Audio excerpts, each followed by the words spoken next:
अस्सलाम वालेकुम, welcome back to my YouTube channel. Highlight से आपको अंदाज़ा हो गया होगा कि मेरी video is related to skin care और कह सकते हैं हैंड एंड फीट केयर इसमें, लेकिन मैं प्रोसीजर जो है वो सिर्फ हाथों का दिखाऊंगी। You can apply it on your feet also.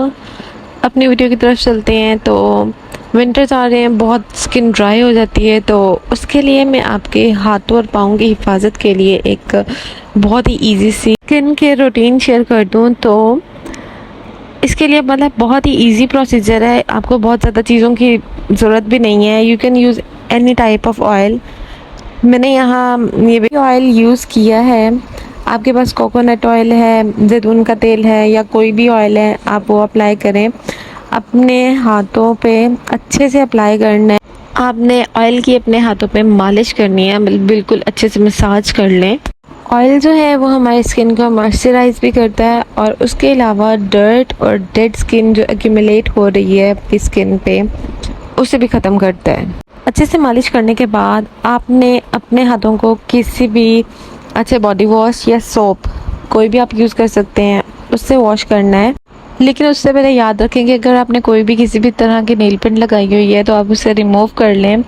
मेरी तो पील ऑफ नेल पेंट थी, तो मैंने आसानी से उससे बगैर यूज़ किए अल्कोहल पैड्स या नेल पेंट रिमूवर उसे रिमूव कर ली। और रिमूव करने के बाद आपने अपने हाथों को किसी भी तरीके से आप सोप या बॉडी वॉश से वॉश करेंगे, लेकिन अच्छे से वॉश करना है कि आपका ऑयल जो है टोटली आपके हाथों से ख़त्म हो जाए। वॉश करने के बाद आप अपने हाथों को किसी भी साफ़ सुथरे टॉवल से ड्राई कर लें। इसके बाद हम एक फेस पैक तैयार करेंगे। आप उसके बाद जो सही रिज़ल्ट आपको अपने हाथों का मिलेगा तो आपको खुद ही पता चल गया। यहाँ मैंने इस स्क्रब में जो इंग्रेडिएंट्स डाले हैं उसकी मैंने वीडियो बाकायदा रिकॉर्ड की थी, बट आई डोंट नो वो कैसे मिसप्लेस हो गई। तो मैं आपके साथ पिक्चर्स अटैच कर देती हूँ और साथ में थोड़ी मेरे पास क्लिप चीज़ है जो मैं बता रही हूँ कि आपको ये जो पेस्ट बनाना है स्क्रबिंग का, ये चावल के आटे से बना है। मैंने इधर 3 टीस्पून या 3 चम्मच कोई भी आप यूज़ कर लें। इसके अलावा दूध हमने इतना डाला है कि ये एक पेस्ट टाइप की शक्ल इख्तियार कर लें, इतना दूध डालना है। तो उसके अलावा मैंने कंसिस्टेंसी भी दिखाई है ये किस तरह की है। और जो थर्ड चीज़ है वो हमने इसमें कोई भी ऑयल, मैंने भी इसमें जो है ऑयल ऐड किया है, तो आपके पास भी जो अवेलेबल हो आप उसको इसमें ऐड कर सकते हैं। वो ऑलमोस्ट 1 स्पून ऐड करना है।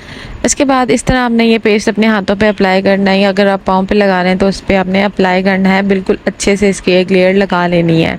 और उसके बाद जो हम इसको लगाने का भी एक तरीका है, तो उसके लिए आप ये वीडियो एंड तक लाजमी देखिएगा। पहले हमने ये पेस्ट इस तरह इसकी लेयर लगा लेनी है और अच्छे से अपने नकल्स की या जो एरिया आपके हाथों पाँव का डार्क है उधर की स्क्रबिंग करनी है। बहुत नरम हाथों से, इतनी सख्त हाथ नहीं यूज़ करने के आपको रैश हो जाए। तो बिल्कुल आराम से बिल्कुल हाथों से स्क्रबिंग करनी है। ऑलमोस्ट 1 मिनट के लिए आप अपने हाथों की स्क्रबिंग करें।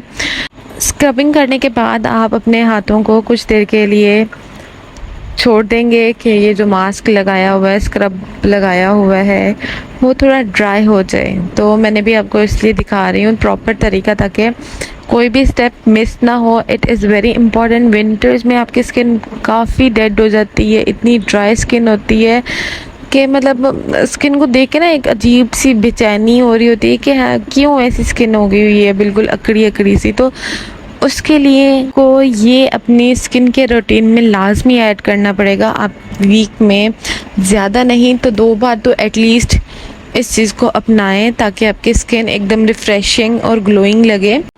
इस वक्त आबो हवा भी जैसे चल रही है वो ज़रा खुश्क है, तो उसमें स्किन भी बिल्कुल ड्राई हो जाती है। तो इट्स कंपलसरी कि आप प्रॉपर स्किन केयर रूटीन अपनाएं ताकि आपकी स्किन भी एकदम रिफ़्रेशिंग रहे।